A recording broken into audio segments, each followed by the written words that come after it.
wiase on say dey obi na se obe wale so for ya wo dia wona wale so for na be sese ya to a 4 months time nsɔne soso aba wiase o na nipa mo me to nya no mo say da o on wadua ne ban si ne niema is asofo ne the date ya set next year obi person wale this year asɔne se ba wa next year ade bi so eno enya no na be ma wade na che o yesu fa bɔ ne nche nipa da amen nsɔne fo bi mo amkɔ nsɔne bi a when you see can no wo hu oba wo bompaye na wo be wa na asɔre ma de tampa to woni abusua na wade na asɔfo de be tanchire ka no de na nne no kore ne nso ne ensɔne fo na je wade chinchire kan oda da tra baba sa ansem baba baba wase na anani atense bi na se tensem wo twatro wa so de bo ohwiase wi na ohwiase ye dey ewi ene se obi bo wa so ne na o twatro ana odi bone na nkonkron na so kan wo wu a police for ba be chew so obi abewu wa so de unko police station kwa kiro case kura no kura be ubedi be de ho de ene obi twatwa so de nyame nyade obi yin se gwa nyame nyade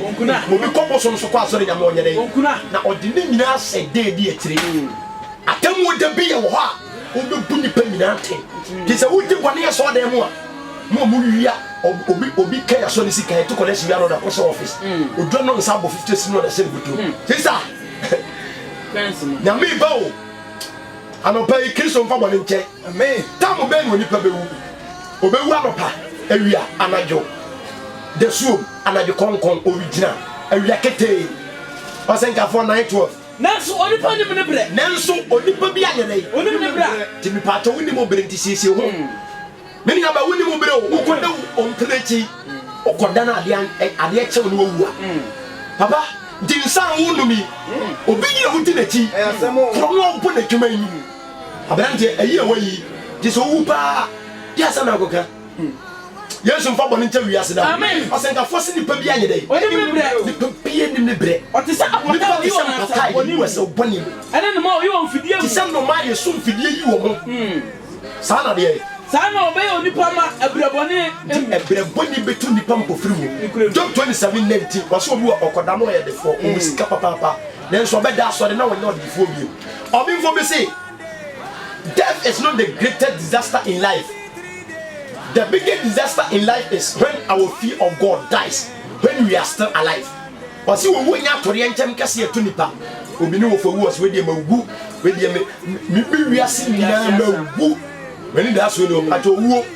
enye disaster enya atore enchem kase atore enchem kase etu oni papa ne say that's so onkwa ahome that's wo do nesu obesu ni bofo efri ni odi bone ehun kono onkai say okobu akonta bible ai obinfo ne say enu na ehun ipa cho unyam sura wu ana nyam sura tu afru mu odwuma yem owadiem odada sitere mu ni nipa nkita hodiem ayasem ye yeyi nsuma se oba de onfo bone nche da amen Job 27:19 Job 27:19 okoda oso woni pe koda no e de fo na owodan na oka na e fe no boss na e fe director na e fe no chairman wan na omampanyin minister prophet yoyo evangelist wine ampa okoda no ye de fo nenso de nenso nya de fo nenso beta sorry no na wonye de fo na ye se ye friend ade de funu yesu mfa bone ncha wiase amen di obeta sorry na onye de fo biem timi pacho nema mi yensen unim baabi a wode ebesi asemu se unim dia ene mpacho ahoboa wo osenka 477 osenka 477 so mo osenka 14 so ne kinka so aye enso no ose wose na emu ye ebo nyansa fodam ose baba kai twini ye osenka 14 so chemo yenso emu ye ebo nyansa fodam emi boni die se wonim nyansa de wudi bone a osenga fo se ebedane dambo na ni bi di bone o mako school ni ba e bogana krono pa o me nyina ye professors doctors ministers den titles akese ne datoto o so ni ba e say Christianity pa no o me ye big men ye from osofopon me nim de o me nim de akọ school hihye che kinkan e say no wose ebemu ye ebo nyansa fodam na ayeye de say akoma na achede nipa pi aje akyɛde a ɔma dom akyɛde no adum obi akyɛ obi ade awale bebre egu gift amanfo gye na wade ase ehu Yesu mfa bɔne nkyɛ nipa da amen na sansɛm we no ɔsɛnkafo se hwɛ ɔsɛnkafo 3 verse 18 wɔse saa ɛmo wuo ɛne nipa wuo kura yɛ ade koro kan ketewa bi na yɛmfa kan makoma mu sɛ Solomon se ɔkan nakoma mu sɛ sɛ enipa nyinaa sɛ Nyankopɔn abɛsɔ wɔn ahwɛ sɛdeɛ Nyankopɔn bɛsɔ nipa nyinaa ahwɛ na wɔn wɔn afam na Nyankopɔn hu nipa fam sɛ ɛmoa yɛne nipa ne mmoa yɛ pɛ hyɛbrɛ nyinaa yɛ ade koro ɛmoa ne nipa hyɛbrɛ deɛ ɛyɛ ade koro nanso obi tumi ka kyɛ ne bia sɛ aboe na asan kɔ na ɛdɛ ɛna tu wɔn nyinaa de sɛdeɛ kanama wuo no saa na nipa bɛwuo kaa mɔ kanaman kaa bɔ kanaman kaa bɔ nipa kanaman tumi kɔto wuram nipa tumi kɔto wuram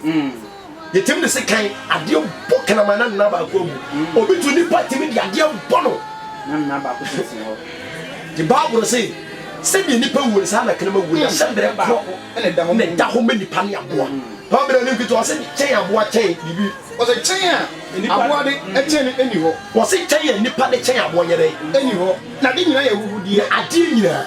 adeɛ nyinaa kɔ faako na adeɛ ɔsɛ adeɛ yɛka adeɛ a te na obi ewu no ɔde funa daka mɛsɛ adeɛ ne nsɛn nipa bɛdane adeɛ adeɛ nyinaa kɔ deɛ faako na adeɛ bi efi dɔte na adeɛ bi yɛ nti nipa yɛ adeɛ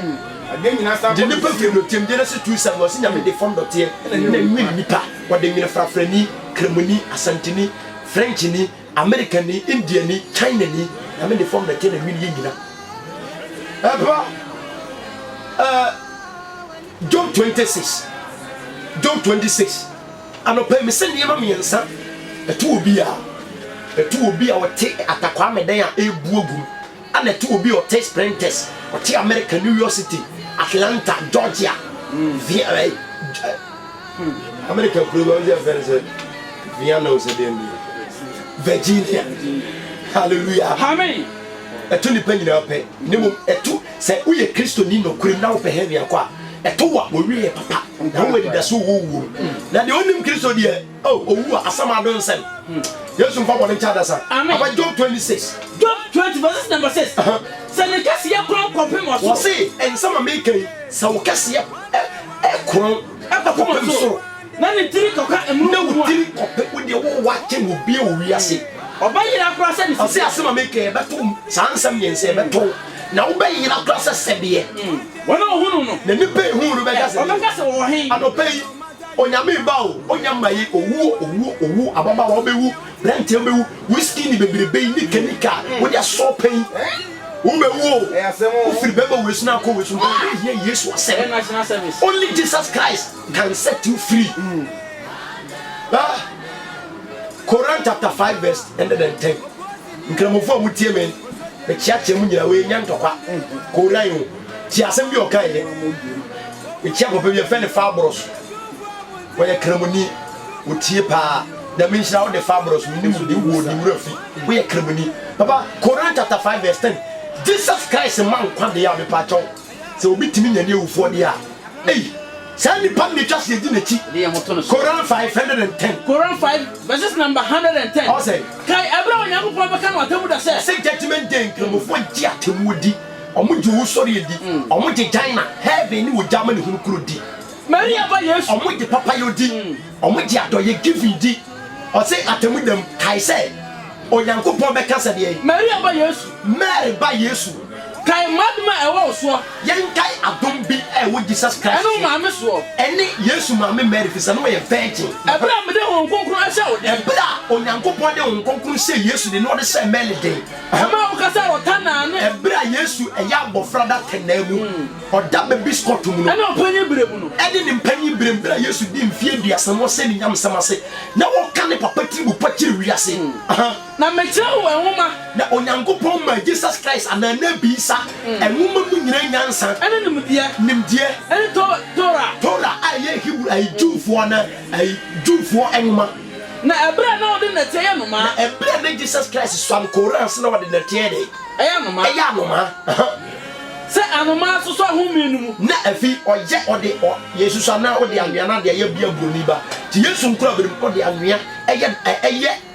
o de anwea ye anoma nseso no wia no ho me ne nkwa banimu na abadane anoma di kumfa ye kum na ye say ohome gudu ma na nkwa ye den abanimu di wotimi man life eternal life na wote ani frafo nso ani na Jesus Christ no Koran say na wote de ani frafo ni a or your prophet or say the Messiah ye ka Messiah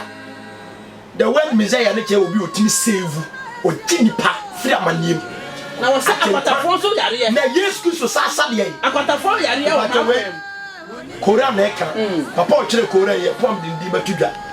no translate Koran from Arabic English to Twi akwa na ye meda no o say o de o sa akwatafo de yare o ma kwem Luke 17:17 papa John fa so ma ye hwa akwatafo ho ase ani abra onyane awufo Koran na ka we pato muntie o say Koran say Yesu sa akwatafo du yade Luke 17:17 ye musa Bible say Yesu sa akwatafo yade a Luke chapter 17 verse number 17 what say na obua say Chapter 11 verse number 11 o say akwatafo ko Jerusalem of Samaria and Galleria na okwa akura bi ase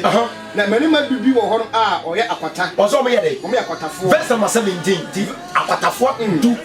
Yesu shi o mo no obusa won say nya du na me sa ho yale o say nya du na me ye dey e sa ho yale ndi Yesu sa akwatafo de du yade na Koran si Yesu Christ no sa akwatafo yade no sa ye dey onyane awufo nso ndi John 14:16 Jesus Christ say men okwan no kure ne nkwa obi majane nche obi ntimi nko obo ade ne nchen this onam no so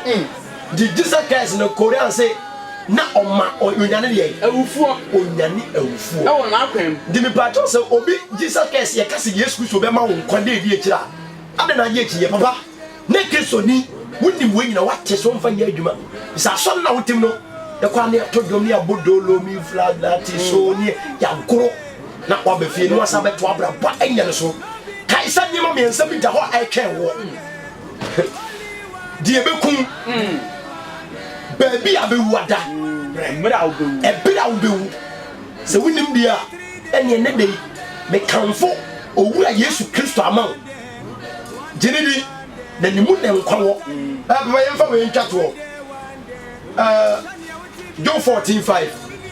wo se sawa sabe na ato Nyankopon se sanse na me kan nyina wa hye obi ade ato ho na boso me dodo amedi no abosom ya ye bedie eda ye bedie ba bi nyina du e wonyame tirim na otwa ehia we nsa ne ho eno nti sansa miensa we eye hia onyame etwa nipa bie nsa ho dia no pai me se ne ma miensa etu obi a die bekun ba bi abewu ada ni die kama abewu se wonim dia ene hwehwe obofo akira kwan na enabone nyewo kwasenka 412 kai bofo awo mranti bra wa hodi ansana sansa miensa we atomi no mienu ewu amfa bone nche amen amfa bone nche wiase na okire bi ehoti wo pe nkwaje no urade mfa asem so nsesa no de na bomu obu Yesu nhyɛ ne den de woni ni da so urade obi kwan omi kwan ma no de dinti omai Kumasi FM su inshamra ha de wura ya kanyankopon asmadum nti amen amen